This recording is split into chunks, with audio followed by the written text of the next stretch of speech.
Hello there. Thank you for joining us today. I'm Marcia Butler, the webinar director here at Advice Chaser. I want to thank you for coming. And as you are coming in the webinar room, I do need to do a bit of legal housekeeping. Advice Chaser, the host of this webinar, is not a registered investment advisor. We cannot and do not give financial advice.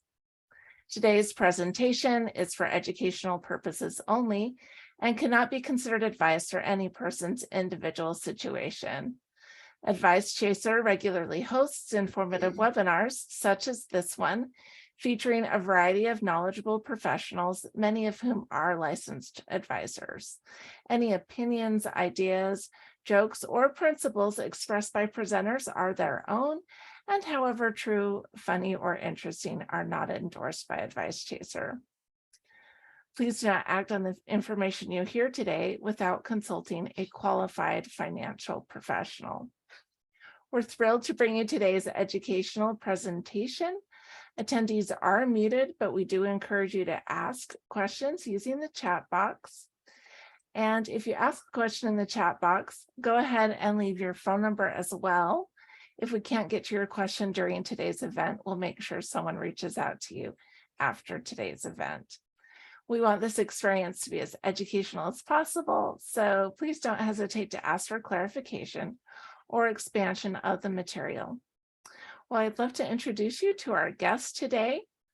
Matthew Sassani, a graduate of the London School of Economics, had 14 years of business management experience prior to joining American Express Financial Advisors, later Ameriprise Financial. As a financial consultant, he has been working with families and individuals, professionals, and corporate executives and business owners to help them plan, make well-informed decisions, and achieve financial success since 1999. In 2014, he founded Irvine Wealth Management as a full-service, independent financial services firm with special focus on retirement planning. Matthew and his team help their clients set up and manage retirement plans that are best suited for their particular needs. And at Irvine Wealth Management, Matthew and his team are dedicated to building long-term professional relationships based on trust, service, and knowledgeable advice. Well, Matthew, we're so excited to have you here. And I will go ahead and turn over the time to you. And here you go. Thank you very much, Marcia. Thank you for the introduction. And hello, everyone. Happy to be here and welcome to our presentation today about the small business group retirement plans. As you well know, the government through the tax system always encourages us, all of us, to save money towards retirement, partly because we have an aging population and partly because they probably know very well that Social Security will not be adequate to our expenses in retirement. So therefore, as business owners, you have the possibility to both save more money for yourself for retirement years, as well as help your employees have a retirement plan that will help them and also encourage them to work for your company.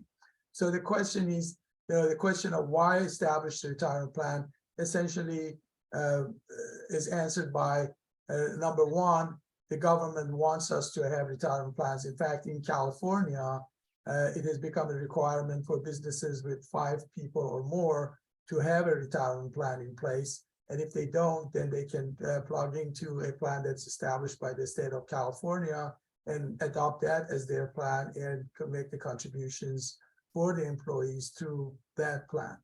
And of course, other states probably will be looking at the similar measures for the same reasons as I said earlier. Having a company retirement plan, of course, also helps you attract and retain employees. So that's a big plus. And also, it has significant tax advantages both for the employer and employee. And the owner and the family members are often in a small business working in the company themselves. So they will be the first beneficiaries or sometimes the main beneficiaries of a group retirement plan, because typically group retirement plans allow you to contribute to a retirement plan in a tax deductible way at much higher levels than a typical IRA or a Roth IRA. So there are so many different types of retirement plans that, I wouldn't blame you if you sort of had this confusing question of what type of retirement plan is right for me and how do I go about making that decision. So here in this presentation, the goal is for you to come away from this presentation having a much better idea of what types of retirement plans there are, what the costs and benefits are for you and your business. There are essentially two categories of retirement plans. And the two categories are defined benefit plans and defined contribution plans. Defined benefit plans are essentially private pension plans that you usually set up for your own company, whereas defined contribution plans are savings and investment plans that are mainly contributed by employees, even though employer may have some matching contribution. Whereas with defined benefit plans, most, if not all, of the contributions come from the employer. So the two questions that you may want to ask yourself when you're trying to decide what type of retirement plan is right for you and your company is, first of all, how much you're looking to save.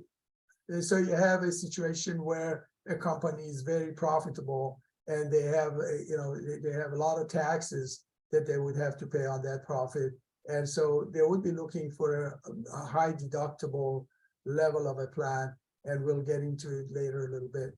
And also who will be paying for it.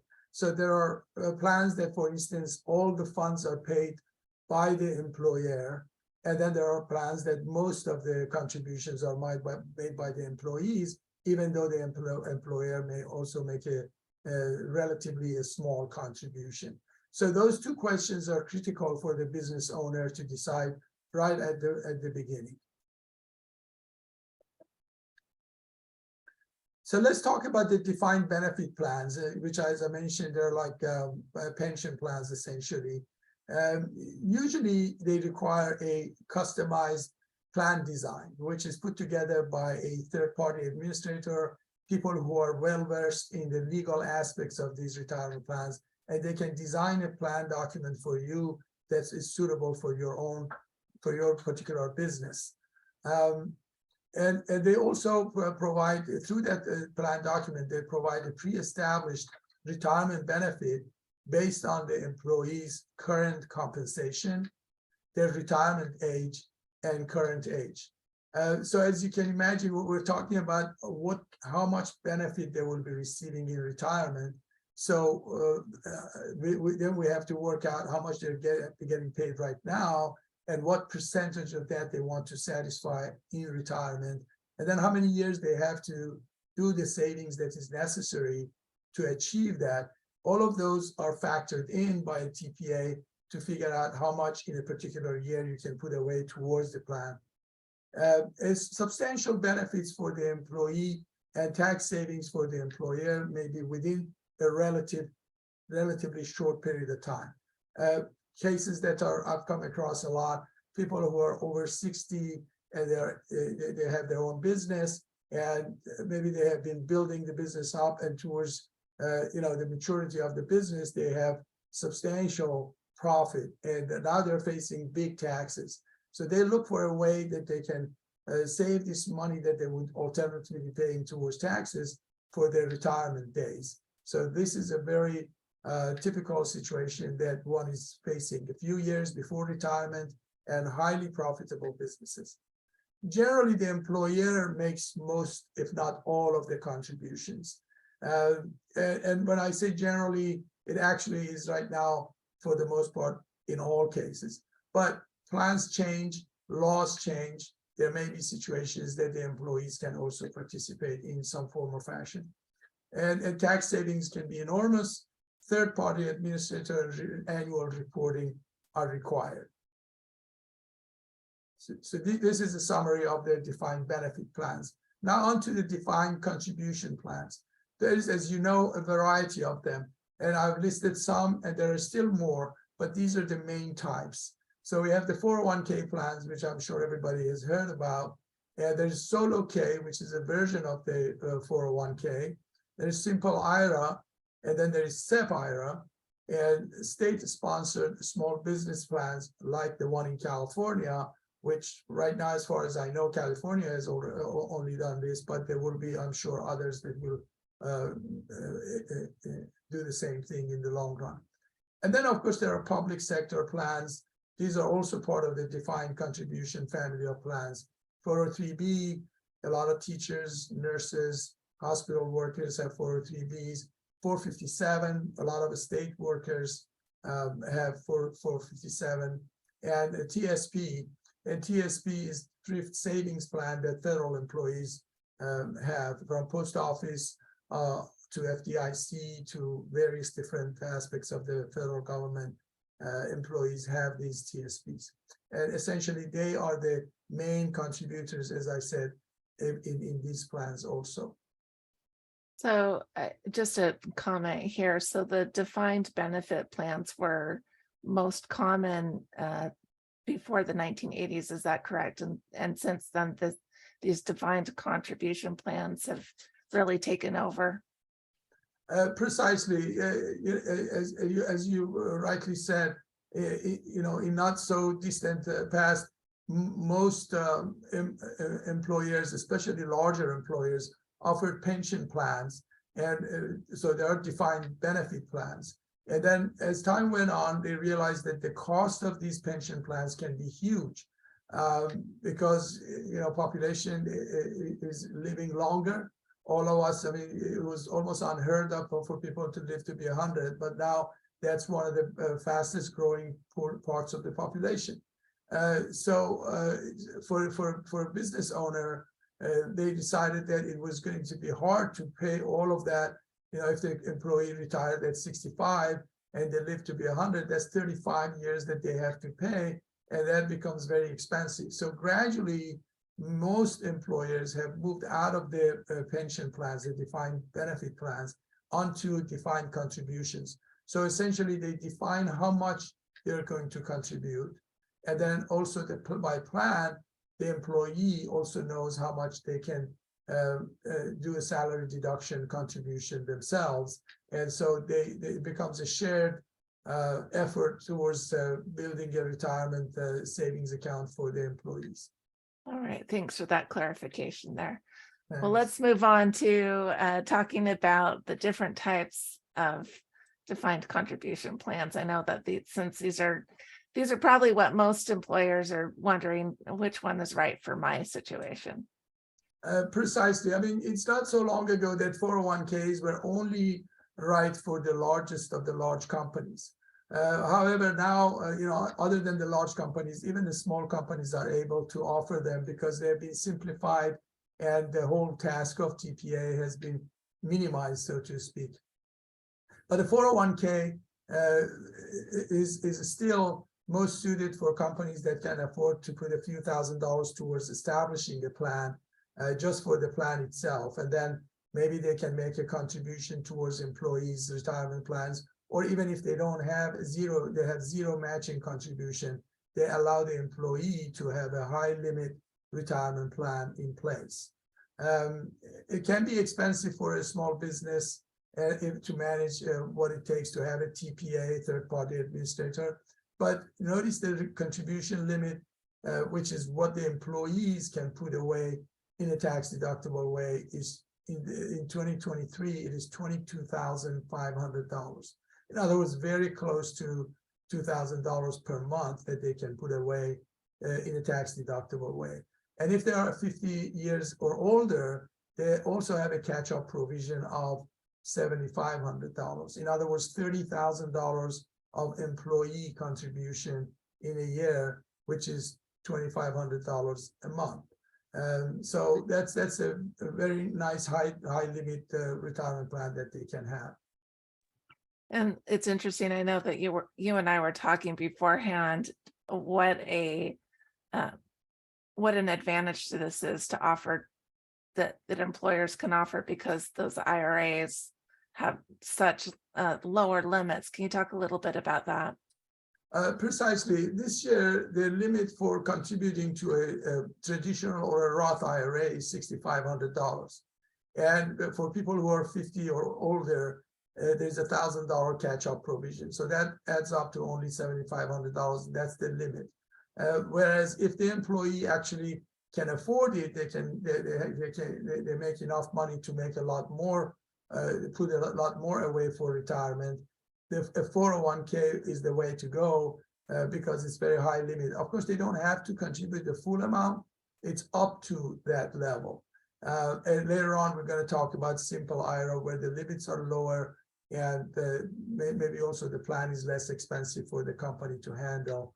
But it should be looked at as a decision to be made in the context of the particular company, how many employees they have, how much the employees make.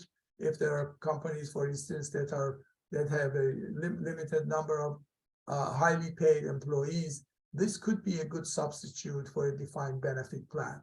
Because with a defined benefit plan, the employer may have too much liability and they may not want to undertake that. But with a 401k, most of the money can still come from the employee, and the employer can make a limited defined contribution to the plan, which shows that they really like to help the employee, but at the same time to the level that is comfortable financially for the company to handle. And now the next one is, as we had on the list, is SOLOK. This is a version of 401k that essentially has been designed for self-employed people who do not have any full-time employees. They may be in business for themselves, by themselves, or maybe with a family member. And so then they can establish what is called the SOLOK. The biggest difference here between a SOLOK and a typical 401k is that you don't need a third-party administrator.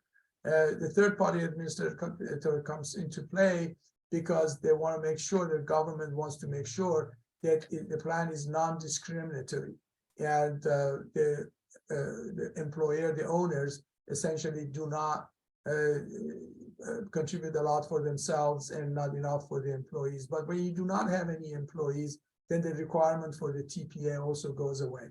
The contribution limits are the same as the typical 401k. In other words, $22,500 for 2023 plus a $7,500 catch-up provision. But on the top of that, your matching contribution as an employer, because remember, in a situation like this, in this kind of scenario, you are both the employee and the employer. So you make a certain amount of contribution as an employee, which we just talked about. And as an employer, you can contribute up to 25% of your compensation. So if you're compensating yourself pretty nicely, that can add up to a lot. So they have put a limit on the total amount that annually can be contributed to a 401k, and that limit for 2023 is $66,000, which when you add that $7,500 of catch-up provision for people who are over 50, that adds up to $73,500. A nice amount of money for a retirement plan to put away, and at the same time not have to pay taxes on all of that contribution. That's where really you can see the tax savings in these retirement plans.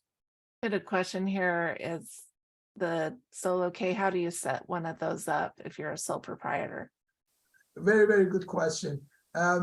These are simple plans, and they're typical prototype plans that are adopted by different investment companies. So you approach an investment company like a brokerage house or a mutual fund company. Typically, they have a plan document that is a prototype that has been approved legally, and you don't have to hire a third-party administrator to design one for you.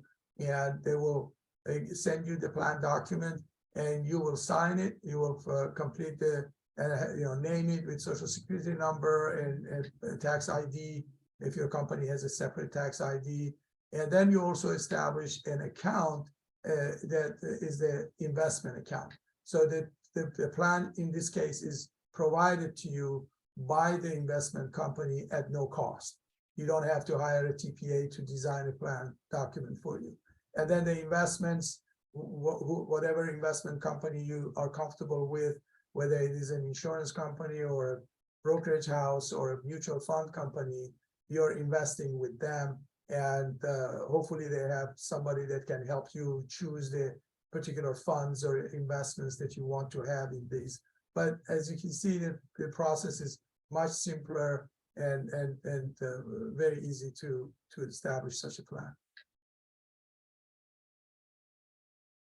Now on to simple IRAs. You remember when we were talking about 401ks, I said if establishing a 401k is too expensive for your company, you can definitely look at a simple IRA. So imagine an operation that you have 50, 60, or as few as 4 or 5 employees, and whereas you do want to help them, but you can't afford to put away a lot of money for either yourself or for them. And at the same time, you don't want a plan document that costs you several $1,000s and a TPA and annual filing that needs to be done, etc. So in this scenario, again, simple IRA plan documents are generated and by investment companies and are given to you for free. And you establish the simple IRA plan document and sign it and send it to the investment company, and they file it with the tax authorities. So you don't have to do anything regarding that. But as far as the contributions, as an employer, you can match up to 3% of your employees' payroll. So that would be for employees that participate. So if you have, let's say, 10 employees and only 5 of them want to participate in the retirement plan, your obligation is 3% for only those 5 that are participating, not for the other 5 that are not participating. And so in that scenario, you contribute 3%, which is a matching contribution, so to speak. So again, here, most of the time, the employer who is also working in the company earns the highest salary, and 3% for them is a more noticeable amount than the cost that they incur for the employees. But if you don't want to do the wait essentially for the employees to say whether they're going to participate or not, and if you really yourself want to encourage employees to have a retirement plan, you could do what we call a non-elective. In other words, it doesn't matter whether the employees have elected to participate or not. You establish the plan for them, and across the board, you contributed 2%. And then maybe if they didn't contribute the first year, they may participate and contribute to it the following year. So again, your contribution limits are much higher than the traditional IRAs. In this case, it's $15,500 for 2023, plus a $3,500 catch-up provision. So you're looking at $19,000 a year, which both for the employer and employee is a nice amount of money to be saving. That essentially is more than about $1,500, more than $1,500 a month. So a simple IRA a lot of times solve problems much easier than 401ks. So it depends again on those 2 first questions that we asked, and how much you want to pay, how much you want to save. Obviously, 401ks have much higher contribution limits, but they may not be right for everybody.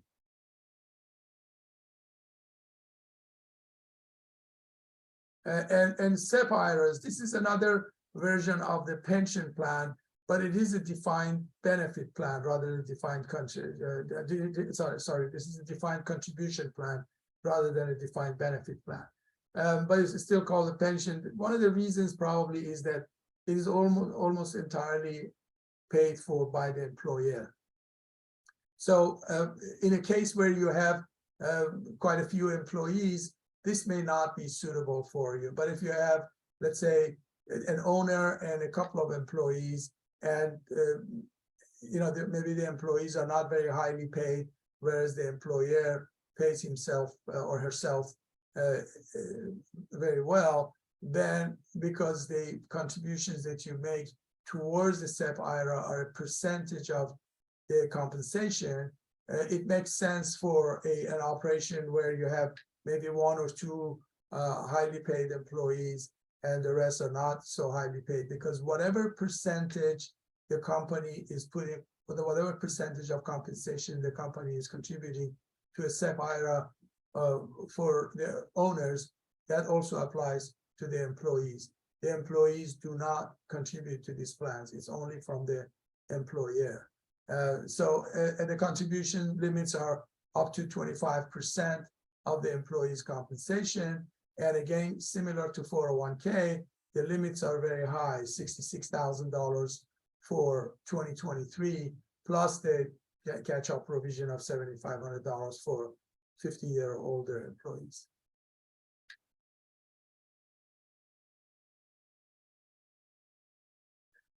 So the next step with this is, obviously we've gone through a lot of material, and even though we try to be as clear as possible and simplify the questions, but I'm sure as you get into it, and if you try to establish a plan, you will have a lot of detailed questions. And you would need to chat with a financial advisor who is a bit of an expert in small group financial plans. Small group retirement plans, and they'll be able to guide you through it. Essentially, the questions are the same, but in order to ensure that you pick the right plan that can at least serve you for a number of years before maybe you graduate to a different type of plan, it's important that you talk to. Sometimes it is also your tax advisors can help you, but the typical financial advisor should also have the knowledge to be able to guide you through this to make a right decision from the get-go. All right, we're going to open it up to a couple of questions here. We did get a question about what if your company is on a particular plan and you want to switch to another one? Is there a particular time of year that you have to do that at? Can you explain that a little more? Sure. Typically, with any of these plans, you need to have a full year with the plan. Most of these plans, you cannot combine them with another plan. In other words, you can't be in one plan for part of the year as a company and then switch to another type of a plan. So if you're thinking about switching from, let's say, a simple IRA to a 401k, the right thing to do, and the legal thing to do, of course, and everybody wants to follow the law, of course, is to finish that year with the simple IRA and then establish a new plan. Maybe even in the prior year, you can establish a plan, but have the start of the plan be 1st of January of the new year, so that you can finish with the simple IRA and terminate that plan essentially and start contributing to a 401k, which this is what typically happens. This happens a lot. People want to move from a simple IRA to a 401k, and the way to do it would be to end the year with the old plan and beginning a new year with a new plan. All right. We know that there's startup costs when it comes to setting up plans with a third-party administrator. What sort of ongoing costs are associated with that as well as you do it from year to year? Great question. With simple IRAs and SEP IRAs, and of course SOLOK, there are no costs associated, or the cost that's associated is very, very minimal. I mean, it might cost you like $40 for reporting, because still, whatever retirement plan you have, the investment company has to report to the IRS. But the reporting is very simple. And so therefore, the cost of the plan are nominal. Whereas when you get into a 401k or defined benefit plans, those costs are ongoing. So at the beginning, there is a cost, especially with a defined benefit plan, because they have to design a new plan document for you that suits your purposes. So that may be a few $1,000s. And on an ongoing basis, a Form 5500 has to be filed for their defined benefit plans and also 401ks. And so somebody has to prepare the document, the report, and file it. And essentially, with the 401ks especially, there's a testing that goes on, and it's called top-heavy testing.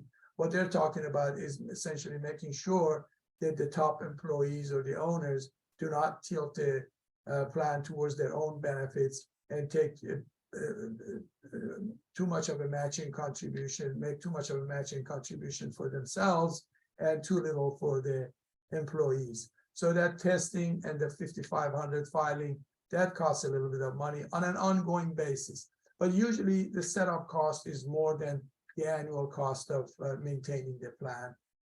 And of course, you know, if it's the right plan for the right situation, for the right size company, is still the cost of the plan are minimal compared to the savings that are made through having such group retirement plans. All right, and then we had time for one question. I'm currently in a SEP IRA. What sort of factors would make it, let's see here, what sort of factors would make it advantageous for me to switch to something like a solo 401k or a simple IRA? That's a very great question. Actually, the solo K is a kind of a less known secret, so to speak, because it's a newer plan and a lot of people that I've talked to don't even know it exists. The beauty of solo K is that as a sole employer, as a solo employer, you can contribute to this plan both as an employee and as an employer. Whereas with a SEP, you're really just making the employer contribution, which is the 25% of your compensation. So here you can essentially double the contribution. Of course, there may not be equal amounts, but you can make a contribution as an employee, which is for 2023, 22,500 plus the catch-up provision, and then do the same amount of matching to the solo K as you would do to a SEP IRA.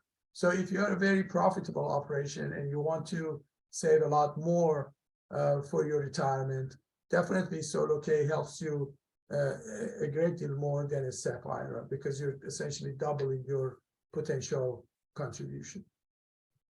All right, well, that's about all the time we have for questions.